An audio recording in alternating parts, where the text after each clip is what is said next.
baik lagi sama aku di sini. Sore ini aku bakal bawa kalian di gerbang mistis paranormal. Jadi, kalau kalian dengar suara ada di belakang kalian, itu bukan imajinasi kalian. Jadi, yuk langsung aja kita dengar cerita-cerita horor dari teman-teman kita. Tapi sebelum mulai, kita perkenalan dulu ya. Aku masih Datu Zahwa dan rekan saya, Aku Dahlia Swita Ningrum. Dan kali ini aku sebagai bintang tamu Muhammad Ridwan. Dan aku juga sebagai bintang tamu Muhammad Khairul Anwar.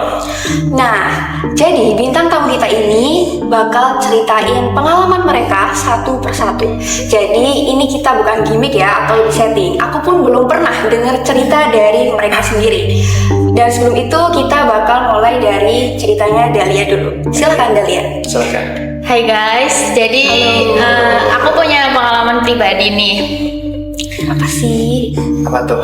Waktu itu kan aku masih SMP ya, dan aku ikut ekstra paskibra. Tapi waktu itu aku udah purna dan aku dapat undangan buat ngehadirin diklat dari adik tingkat aku. Nah, waktu itu aku pulang kan sekitar jam 3:30 ya.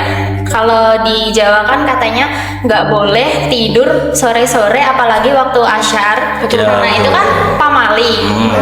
Nah, aku tidur tuh sampai jam 9 aku baru bangun, dan kebetulan waktu itu aku lagi halangan jadi nggak sholat.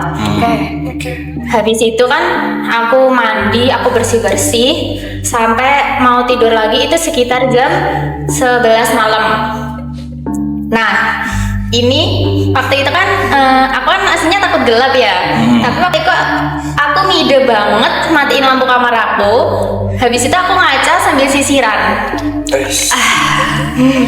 Dan aku nyalain flash. Flash itu aku hadepin ke wajahku. Terus tiba-tiba kayak ada sosok cantik banget, rambutnya panjang, pakai make up dan pakai baju merah. Waktu itu aku kayak nge-freeze, ini siapa, cantik banget gitu kan. Terus pas orangnya senyum itu serem, kayak Itu senyum ke kamu? iya. Ngeri. Waktu masuk rumah salam nggak atau cuci kaki nggak? Iya, di depan itu kan kayak disediain timba, ada airnya, sama ada kayak keran gitu buat cuci tangan, cuci kaki. Nah, habis itu aku kayak, itu tadi siapa? Aku ngecek ke kamar mama aku kan, beliau ternyata tidur. Aku kira kan beliau. Terus habis itu aku kayak, ya Allah, ini gimana? Ini siapa? Aku harus bilang ke siapa? Sumpah, kayak aku sendiri itu yang masih bangun, dan orang-orang yang lain itu masih gimana ya? Udah tidur. Ya. Aku udah nggak bisa ngapa-ngapain. Aku langsung nyalain lagi lampu kamar aku, dan aku tidur. Badan aku tutupin sama selimut sampai besok paginya aku demam. Oh, demam berarti benar. Kaget. Dan demam itu aku berlangsung selama 3 hari kayaknya. 3 hari. Iya, aku sampai izin sekolah, dan aku tinggal banyak pelajaran banget cuma gara-gara itu. Iya. Sampai sekarang kamu masih kebayang-bayang nggak? Masih, apalagi kan lemari kamar aku kan kayak kacanya full ya. Nah, Full gitu. Jadi kayak aku nggak mau lagi matiin lampu kamar aku cuma gara-gara aku iseng sambil sisiran sambil nyalain flash aku hadapin ke wajah aku. Itu nggak banget. Tolong jangan dicontoh. Iya, memang kata orang-orang itu kalau malam, apalagi di jam-jam rawan seperti itu, jangan pernah sisiran ya guys ya. Karena mereka sedang ekstrim-ekstrimnya. Iya. Baik, sudah. Sudah. Silahkan Ridwan, apa nih cerita? ini mau ditanggapi atau mau langsung cerita dulu? Ya, kamu cerita dulu. Oke, langsung cerita ya. Jadi buat cerita aku ini versinya agak horor banget ya. Jadi aku tuh pengalaman dari cerita pribadi. Aku tuh pasti kebangun setiap jam 3 malam. Sampai sekarang. Tiap hari. Setiap hari, even nggak ada kegiatan pun pasti kebangun jam 3 malam, dan itu yang paling ekstrim waktu SMA dulu sih. Waktu itu kamar aku tuh ada cermin gede banget sama lemari. Itu tuh setiap jam 3 pagi pasti kebangun. Dan itu pun kebangun bukan kayak tiba-tiba bangun, enggak. Jadi kebangun aku tuh waktu jam 3 itu tuh karena ketindihan. Oh, ketindihan. Iya, dan itu tiap hari ketindihan. Dan kalau bangun-bangun ketindihan tuh pasti teriak, terus badan kaku sama keringatan dingin gitu. Kan sih serumah kan pasti bangun kan. Iya. Ya, itu tuh tapi nggak ada yang percaya yang aku ceritain di mimpi aku. Jadi dalam mimpi aku tuh tiap hari tuh ada sosoknya tuh hitam, gede, tinggi banget. Terus kayak berusaha masuk gitu di mimpi. Terus kayak ngajak buat komunikasi. Sosoknya tuh sekitaran mungkin kalau di era modern sekarang tuh sampai ke atap, sampai ke plafon. Itu tuh sosoknya tiap hari banget, setiap hari. Dan yang paling ekstrem tuh aku tuh sampai sakit juga seminggu setelah lihat sosok itu. Dan paling parahnya tuh diajak ke dunia mereka kayak diiming-imingi, ayo ikut, tapi nggak pernah bisa. Dan akhirnya setelah aku usut kan, aku akhirnya cerita semua kemauan aku mutusin buat ngeluarin si kaca dan selemari itu, dan ternyata bener. Jadi masalahnya ada di situ ya. Masalahnya ada di lemari. Nggak cuma di situ doang. Katanya emang kalau kita lagi sensitifnya tuh jangan tidur ada depan sama cermin. Iya sih, banyak. Karena cermin kalau langsung ngadep di muka kita tuh kan pasti kan capek kan. Lagi-lagi tentang cermin. Karena emang cermin tuh portal sama gerbangnya mereka. Apalagi kalau kita sensitif terus kita punya apa-apa, cermin tuh kalau bisa dihindari banget kalau malam hari. Kalau bisa ya ditutupin sama kain atau yang lain sebagainya kayak gitu. Oke. Mungkin dari saudara Anwar. Oke. Mungkin kalau aku itu bukan ke horor ya, ke dukun mungkin ya. Iya. Paranormal ya. Ini tuh bukan cerita siapa-siapa. Ini cerita keluargaku sama aku sendiri. Nah, segini. Sampai sudah 5 tahun. Keluargaku itu disantet. Sampai sekarang. Sampai sekarang. Sampai sekarang masih berjalan. Iya. Sampai sekarang. Itu yang main itu bukan 1-2 dukun, 5 dukun. Sampai sekarang. Kamu tahu nggak masalahnya mereka ke keluarga itu apa?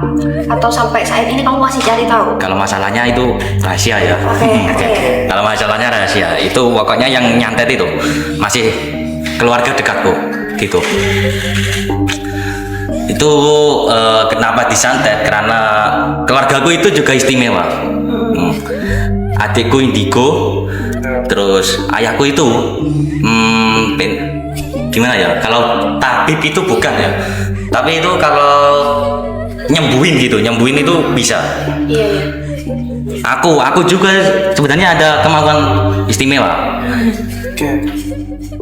Gaib-gaib seperti itu tidak bisa masuk ke aku, gitu. Karena ada amalan khusus yang memang diamalkan gitu. Tapi kamu bisa lihat mereka? Aku nggak bisa. Oh, nggak bisa. Adikku, tapi dia itu nggak lihat, cuma rasakan saja. Terus apa ya? Pernah suatu cerita itu, aku buat ngelindungin santet itu, aku yang ngelindungi gitu. Sampai-sampai ada keris yang nancap di dadaku sini. Di dada. Terus ya dibawa ke kiai, ternyata benar, terus dicabut. Itu dari dukunnya juga? Gitu. Waktu keris itu ada di badan kamu ngerasain sesuatu? Sensasi. Kayak apa? Sulit nafas. Ya kan? Sesek gitu? Sesek ya, sesek. Sesek. Panas. Pernah sakit juga nggak waktu itu? Kalau aku itu tadi karena gaib itu nggak bisa masuk ke aku, jadi aku itu jarang sakit. Yang sering sakit itu adikku. Setiap seminggu sekali dia pasti izin kalau sekolah. Sampai sekarang juga? Sampai sekarang. Udah lakukan seperti minta bantuan kiai gitu, tapi gimana namanya juga dukun. Tetap nekat ya? Ada lagi? Mungkin itu sih. Oke, jadi teman-teman itu cerita dari bintang tamu kita hari ini, dan aku mau nambahin sedikit ceritaku juga nih, sedikit aja buat penutup. Boleh. Nah, jadi waktu SMP aku kan study tour di Jogja ya. Iya. Nah, waktu pembagian kamar hotel itu aku sama teman-temanku iseng.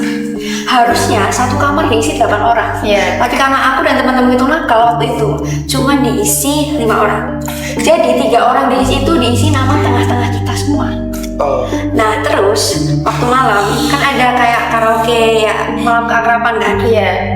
Aku niat balik ke hotel itu buat ambil dompet. Aku benar-benar ingat waktu itu aku lepas sandal itu tepat di depan pintu kamar hotel. Tapi setelah aku balik, sandal nggak ada di sana. Iya, aku udah kayak, yaudah, ayo beli di depan aja. Iya. Aku nyeker tuh, udah nyeker. Ternyata sandalku pindah di depan patung. Jadi di hotel itu di tengah patung ada patung, tapi ditutupin. Jadi aku nggak bisa lihat itu patung apa. Nah, nggak berhenti di situ. Setelah kita malam, kita kan udah di kamar hotel masing-masing ya, cerita-cerita, dan itu udah malam banget. Dan habis itu kita dengar suara ketokan 3 kali dari jendela yang literally kamar kita itu nggak ada balkonnya. Jadi siapa yang bisa ketok-ketok di situ? Setelah itu ketokan itu berulang sampai berkali-kali dan kita udah panik. Lalu kita teriak-teriak lah di kamar itu, samperin sama guru, diajak berdoa bersama. Dan ternyata di hotel itu emang dulunya ada pembunuhan. Wah, tapi nggak diungkap sama sekali. Dan anehnya kamarku sama kamar teman-temanku itu, teman-teman itu dapat kamar mandi di dalam. Tapi kenapa kamar sama teman-teman kamar mandinya di luar? Dan di dalam kamar itu ada satu pintu, tapi nggak tahu kehubungannya kemana. Karena waktu aku masuk ke kamar selanjutnya itu nggak ada pintu, langsung tembok. Dan literally itu kamar tuh bener-bener kayak sini sana gitu loh, tapi ada pintu dan itu nggak tahu pintu apa. Jadi sampai sekarang kalau misal aku ke Jogja lagi, hotel itu bakal aku tulis, bener-bener traumatis sampai sekarang. Itu aja guys. Jadi mungkin itu cerita dari kita semua. Semoga bisa jadi pelajaran kalian. Kalau mungkin kalian ada cerita horor, boleh banget cerita di kolom komentar. Terima kasih, dadah. Okay, see you next time.